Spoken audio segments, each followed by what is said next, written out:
My golden child sister and my parents tried to destroy my wedding day because they couldn't stand me getting attention that wasn't about her. While I was in the bridal suite getting ready for the most important day of my life, they were 3 doors down, plotting to sabotage my vendors, cancel my flowers, and create enough chaos to force me to postpone my wedding. Not because they had any legitimate concerns about my marriage, but because my happiness was interfering with my perfect sister's need to be the center of the universe.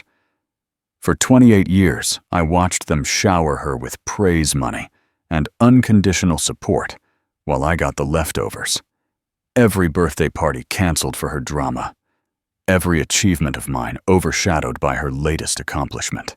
Every family gathering where I was treated like background decoration while she held court like a princess. They had trained me so well to accept scraps that they actually thought I'd let them ruin my wedding day without consequences. But here's what really shows their arrogance. My sister was literally giggling about it. I heard her through the walls saying, "She'll have to reschedule, and by then I'll be engaged too, so we can plan together." My mom was coordinating vendor cancellations like she was planning a surprise party. My dad was discussing how to create the perfect scene that would humiliate me in front of our guests. They were enjoying every second of planning my destruction. What they didn't know was that my husband had been recording everything. Every manipulative conversation, every cruel comment, every admission of their sabotage plan. At 11:11 a.m. on my wedding day, he captured them confessing to everything they were about to do to me. My husband and I got our perfect wedding and sweet revenge. By the time they realized what hit them, their own words had destroyed my golden child sister's reputation permanently, and everyone saw exactly what kind of people they really were.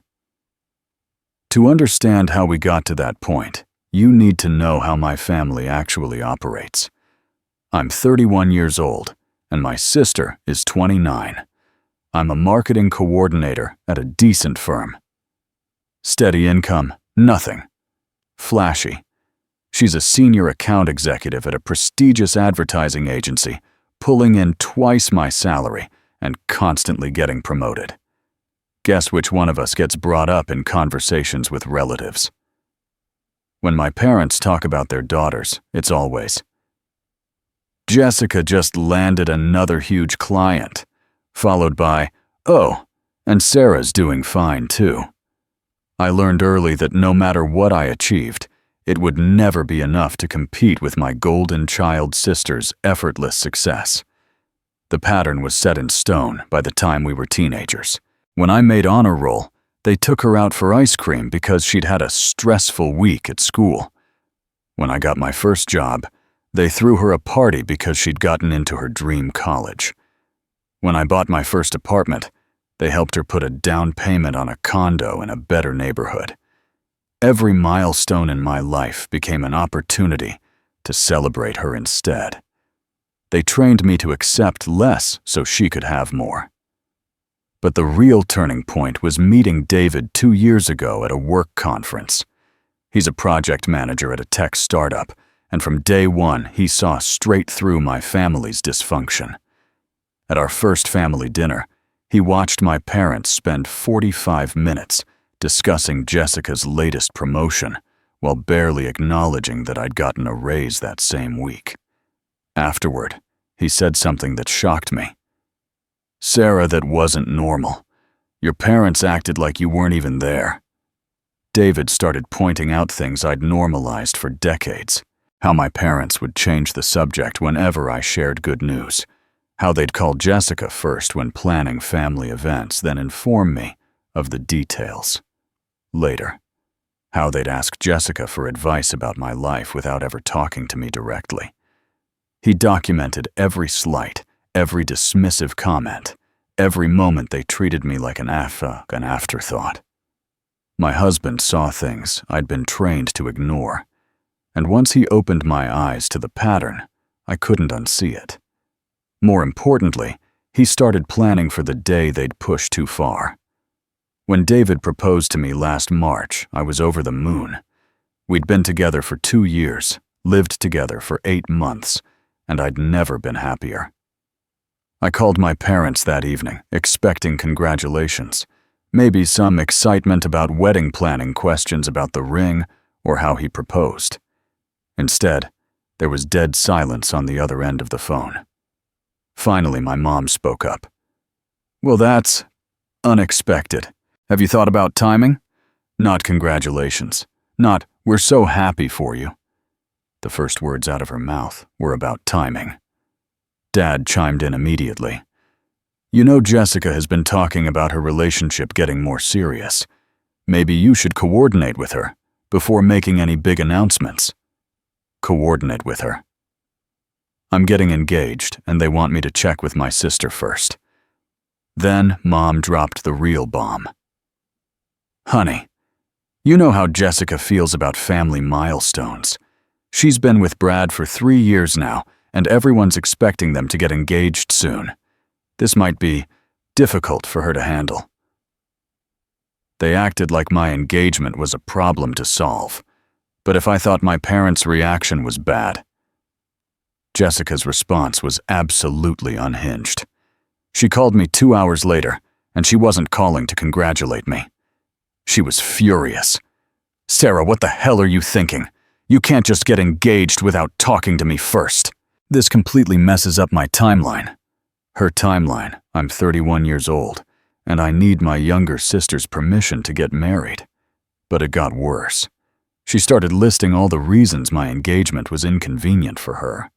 Her boyfriend wasn't ready to propose yet. She'd been planning to have the first wedding in the family. She'd already been looking at venues for when the time was right. Then came the demand that showed exactly how entitled my golden child sister had become. "I need you to wait at least a year before you set a date. That gives Brad time to propose, and we can plan our weddings together. It'll be so much more special as a family celebration." She wanted veto power over my own wedding. What happened next was a full-court press that would make a military campaign jealous. My parents called an emergency family meeting the following weekend. They sat David and me down in their living room like we were teenagers who'd gotten caught sneaking out. Mom started with the emotional manipulation. "Sarah, we're just trying to protect the family harmony we've worked so hard to build." Then came the guilt tactics. Dad reminded me how much they'd sacrificed for both their daughters, how important it was to consider Jessica's feelings, how weddings were supposed to bring families together, not tear them apart. "You're being selfish," Mom said, looking me straight in the eye. "Jessica is struggling with this news, and instead of supporting her, you're making it worse by rushing into marriage." But here's where it got really manipulative. They started making veiled threats about wedding support. "We hope you don't expect us to contribute financially if you're going to exclude Jessica from the planning process. It would be unfortunate if family members felt uncomfortable attending because of the timing." They weren't just pressuring me. They were threatening to sabotage my wedding if I didn't comply. They thought they still owned me. David sat through that entire meeting taking mental notes. After we left, he was eerily calm. "Sarah, they're not trying to plan a wedding with you. They're declaring war on your happiness." He started asking me questions I'd never considered. When was the last time they'd supported something I wanted that Jessica didn't approve of? Had they ever put my needs first when they conflicted with hers? How many times had they used financial leverage to control my decisions? The answers were devastating. They'd been using the same playbook my entire life, and I'd been too trained to see it. But David saw it clearly, and he started documenting everything. Every manipulative phone call, every guilt trip, every threat disguised as family concern. "They're going to escalate," he told me, "and when they do, we need to be ready." My husband started keeping records of everything, so I tried to set reasonable boundaries. I told my parents we were setting our wedding date for October, and while we'd love Jessica to be involved, we weren't going to put our lives on hold for her relationship timeline. I explained that we were adults making adult decisions, and we hoped they could support us the way parents typically support their engaged children. Their response was swift and brutal. Mom called me crying about how I was destroying the family. Dad sent a text saying they were disappointed in my selfishness and lack of consideration. Jessica sent a 3-page email detailing all the ways my engagement was ruining her mental health and how I was being a terrible sister by not waiting for her. But the final straw came when they started reaching out to my friends and extended family, trying to get them to pressure me into postponing. They were literally campaigning against my wedding, trying to isolate me and make me look like the unreasonable one. When my cousin called to ask why I was causing so much family drama, I realized they'd crossed a line there was no coming back from. That's when they declared war on my wedding day. 2 months before our wedding, they showed their true colors completely. Jessica called David directly, not me but my fiancé, with what she called a compromise proposal. She wanted to meet with both of us to discuss a family solution that would work for everyone. When we arrived at the coffee shop, she had my parents with her like backup singers, ready to harmonize her demands. Here's what their compromise looked like. We could keep our October date, but we had to agree to a joint engagement party with Jessica and Brad in December, followed by a double wedding planning process, where all major decisions would be made together. Think of it as a family celebration, Mom said with a straight face. 2 daughters planning their future together. The audacity was breathtaking. They wanted to hijack my entire wedding process and turn it into a shared experience where Jessica got equal billing for an engagement that didn't even exist yet. They thought they were so clever, but David had come prepared for this meeting in ways they never suspected. While I was listening to their ridiculous proposal, trying to process the sheer entitlement of it all, my husband was being strategic.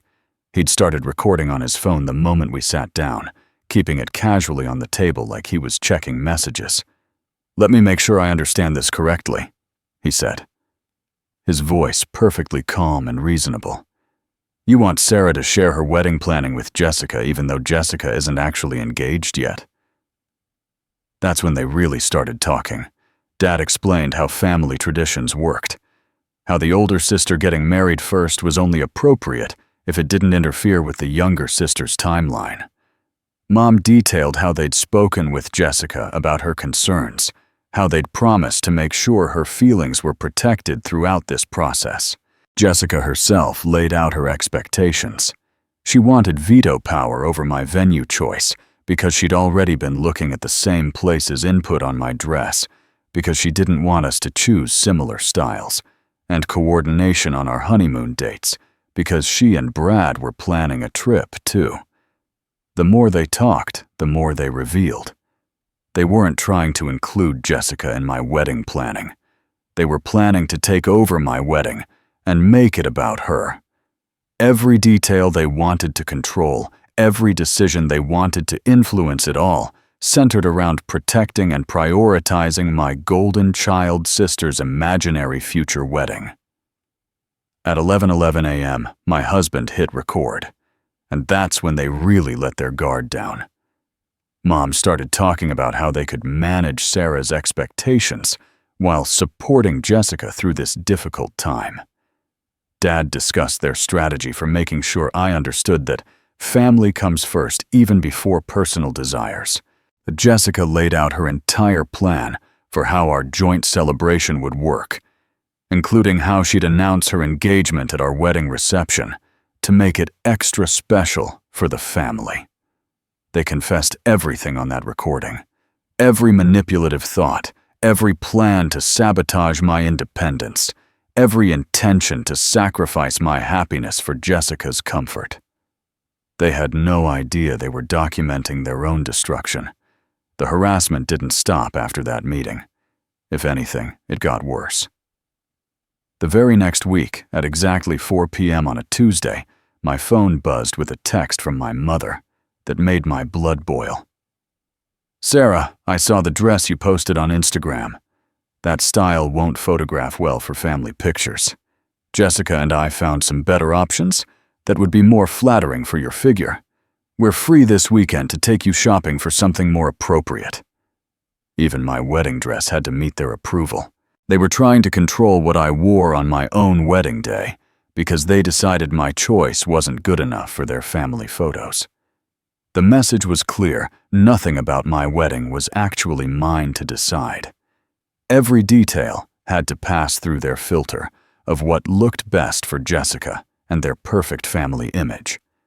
But while they were busy trying to micromanage my dress choice, David was analyzing the recording from our coffee shop meeting. When he played it back for me that evening, I couldn't believe what I was hearing. In their own words, they had admitted to everything. Mom saying, "We need to make sure Sarah understands that family image comes first, even if she has to compromise her vision." Dad discussing how they could redirect her wedding planning towards something more suitable for both girls. Jessica laying out her timeline for announcing her engagement at our reception, so the family can celebrate both daughters together. The recording was 23 minutes of pure evidence. They had confessed to planning manipulation, admitted to prioritizing Jessica's non-existent engagement over my actual wedding, and detailed their strategy for taking control of every aspect of my big day. Their own words condemned them completely. Meanwhile, Jessica's behavior escalated into full harassment mode. She was texting me multiple times a day with demands disguised as suggestions. "You should really consider a spring wedding instead. October is going to conflict with Brad's work schedule, and we want him to be comfortable when he proposes. Have you thought about a smaller venue? Something more intimate would be better for when we plan our double celebration. I've been looking at photographers, and I found some who specialize in sister weddings. We should book them now before they get busy." Every message was a reminder that she saw my wedding as the opening act for her imaginary future celebration. She wasn't asking to be involved. She was demanding to take over. The screenshots I was collecting showed a clear pattern of harassment, entitlement, and delusion. My golden child sister showed her true colors in every single text, and I was documenting all of it.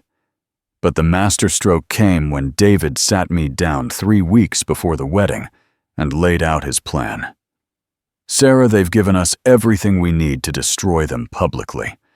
The recording proves they plan to sabotage our wedding. The texts show ongoing harassment and manipulation. We have a choice here. We can let them ruin our day, or we can use their own behavior to end this permanently." His plan was brilliant and brutal. On our wedding day, he would let them attempt whatever sabotage they had planned. He'd document everything with a second recording device. Then, at the precise moment when they thought they'd succeeded in creating chaos, he'd release the evidence to our entire extended family through the family group chat. Not just our immediate family, but every aunt, uncle, cousin, and family friend who would be watching their behavior. "They want to make a scene at our wedding," David said with a cold smile. "Perfect. Let them. Because when everyone sees the evidence of what they've been planning, their reputations will be destroyed forever. Jessica's golden child status gone. Your parents' image as loving family leaders obliterated. They're going to humiliate themselves in front of everyone who matters." The beauty of the plan was that we didn't have to do anything vindictive or cruel. We just had to let them be themselves in front of witnesses, then show everyone the evidence of who they really were. They would destroy themselves with their own bad judgment, and everyone would finally see what I'd been dealing with for 28 years. My husband planned their complete destruction. The morning of our wedding, while I was getting my makeup done, David was finalizing our strategy. We knew they were going to try something. The question was just how bold they'd be. "Let them come," he told me as I sat in the bridal suite chair, watching him charge his phone and check his recording app one more time. Today, they're going to show everyone exactly who they are, and we're going to make sure it's documented. Our plan was elegant in its simplicity. David would position himself near the bridal suite, with his phone recording everything they said and did. We had security on standby, not to stop them initially, but to escort them out once they'd created enough of a scene for everyone to witness their true nature. The beauty was that we didn't have to provoke them or manipulate them into bad behavior. We just had to let them be themselves in front of all our wedding guests. We were ready for their bad judgment to backfire. David had organized all our evidence into what he called the nuclear option, the 11:11 recording from the coffee shop meeting, screenshots of every manipulative text message from Jessica, photos of the timeline Mom had sent detailing how they planned to coordinate our wedding with Jessica's future engagement, voice messages where Dad explained why my happiness needed to be managed for the family's sake. Every receipt, every piece of documentation, every confession, all organized chronologically with timestamps and context. 28 years of their behavior, all backed up with evidence, David said, showing me the folder on his phone. When I share this in the family group chat, no one will be able to deny what they've been doing to you. No more gaslighting, no more excuses, no more pretending this is normal family dynamics. We had everything we needed for sweet revenge. As I prepared to walk down the aisle, knowing this might be the last time I'd see my family before they destroyed their own reputations, I felt something I'd never experienced before: complete confidence. For the first time in my life, I wasn't hoping for their approval or trying to manage their feelings. I wasn't worried about disappointing them or causing family drama. I was about to marry the man who saw my worth and was willing to fight for me, and if they wanted to sabotage that, they were going to face consequences they'd never imagined. David squeezed my hand as we heard them arriving at the hotel, their voices carrying down the hallway as they headed toward the bridal preparation rooms. "Ready?" he asked, his finger hovering over the record button. I nodded, straightened my grandmother's veil, and smiled. It was time to walk down the aisle to my victory. They didn't even wait for the ceremony to start before showing their true colors. While our guests were being seated and I was having final photos taken, I heard commotion coming from the vendor entrance. My mom was at the florist's delivery truck, clipboard in hand, telling them there had been a miscommunication and they needed to take the arrangements back. Dad was on the phone with our photographer, explaining that the family had decided to postpone due to unforeseen circumstances. Jessica was actually directing the caterers to pack up the appetizers because the event was being rescheduled. They were systematically dismantling my wedding while guests were arriving thinking they could create enough chaos to force a postponement. The audacity was breathtaking. They were sabotaging my vendors in broad daylight in front of witnesses because they truly believed I'd cave under pressure rather than cause a scene. David was recording everything from across the parking lot, documenting each vendor conversation, each lie they told, each attempt to destroy our wedding day. They tried to ruin my walk down the aisle, but their arrogance was about to become their downfall. At exactly 2:15 p.m., while they were still running around trying to cancel everything, David pulled out his phone and opened our family group chat. Not just the immediate family chat, but the big one. All 37 relatives, including aunts, uncles, cousins, family friends, and even some of Jessica's co-workers who'd been invited to our wedding. His message was simple: "I think everyone needs to see what Sarah's family has been planning for months." Then he uploaded everything. The 11:11 recording of them confessing their sabotage plans. Screenshots of Jessica's harassing texts demanding control over our wedding. Photos of their timeline for managing Sarah's expectations. Voice messages where they discussed treating me like a problem to be solved rather than a daughter to be celebrated. 28 years of discrimination, all documented with timestamps and evidence. At 24:15, my husband dropped the bomb. The response in the group chat was immediate and devastating. Aunt Linda, what the hell is wrong with you people? Cousin Mike, this is absolutely disgusting behavior. Uncle Tom. Sarah, we had no idea they were treating you this way. Even some of Jessica's friends started commenting, this is really messed up, Jess. The evidence was overwhelming, and everyone could see exactly what kind of people my parents and sister really were. But they still didn't know they'd been exposed. Mom was still on the phone with vendors. Jessica was still directing staff around like she owned the place. And Dad was trying to convince our officiant that there was a family emergency. And that's when our security guard, a friendly guy named Marcus who David had briefed earlier, walked up to them with his radio crackling. "Excuse me, folks, but I need you to come with me," Marcus said politely but firmly. "The bride and groom have requested that you leave the premises immediately." The look on their faces was priceless. Confusion then, outrage then panic, as they realized their plan had backfired completely. "There must be some mistake," Mom stammered. "We're the bride's family." Marcus just smiled and gestured toward the exit. "Ma'am, at 22:27 I was instructed to escort you out. Please come with me now." That's when they lost it completely. Jessica started screaming about how this was all a misunderstanding, how I was being manipulative and vindictive. Dad demanded to speak to the manager, the owner, anyone who would listen to his complaints. Mom started crying about how I was destroying the family, how ungrateful and selfish I was being. But here's the beautiful part. All of our wedding guests were watching. Some were recording. Everyone could see the golden child melting down in public, while security dragged them toward the parking lot. The scene in the parking lot was even better. Jessica kept screaming about how I'd ruined everything, and how she'd never forgive this humiliation. She was having a complete breakdown in front of everyone, all because her plan to control and sabotage my wedding had been exposed and stopped.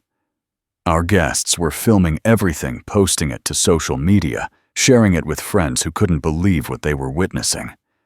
My parents kept trying to explain themselves, but every word just made them look worse. Security dragged them out while guests filmed everything. By the time Marcus had escorted them off the property, their reputations were completely destroyed. The family group chat was still exploding with relatives expressing their shock and disgust. Videos of their parking lot meltdown were already circulating. Everyone saw my golden child sister's true nature, and there was no coming back from it. The aftermath was swift and absolutely devastating for them. Within hours of the group chat explosion, family members started calling to apologize to me and express their disgust at what they'd witnessed. Aunt Linda called that evening to say she was ashamed to be related to people who would treat their own daughter that way. Cousin Mike posted on Facebook about how proud he was of me for standing up to years of abuse. Uncle Tom sent flowers with a note saying he wished he'd spoken up about their favoritism years ago. But the real consequences hit Jessica where it hurt most, her reputation. Her co-workers who'd witnessed her meltdown started distancing themselves. Her friends stopped inviting her to events because they'd seen the evidence of her manipulation and entitlement. Her relationship with Brad fell apart within 2 weeks because he couldn't handle the family drama and didn't want to be associated with someone whose behavior had been exposed so publicly. The golden child status she'd built her entire identity around gone forever. My parents tried reaching out a few times, sending emails about misunderstandings and how we should talk like adults. But they never actually apologized. They never acknowledged what they'd done wrong. They just wanted me to forget everything that had happened and go back to being their backup daughter. When I didn't respond, they started telling relatives I was holding grudges and being vindictive. But nobody was buying it anymore. Everyone had seen the evidence. Their bad judgment finally caught up to them. As for me, I've never been happier. David and I had the most beautiful wedding ceremony after they were removed. Our guests turned the whole thing into a celebration of love triumphing over toxicity. We're building our life together, surrounded by people who actually value and respect us. I set clear boundaries with my birth family. No contact, no explanations, no second chances. The extended family who stood up for me became my real family. My husband and I got our perfect wedding and sweet revenge.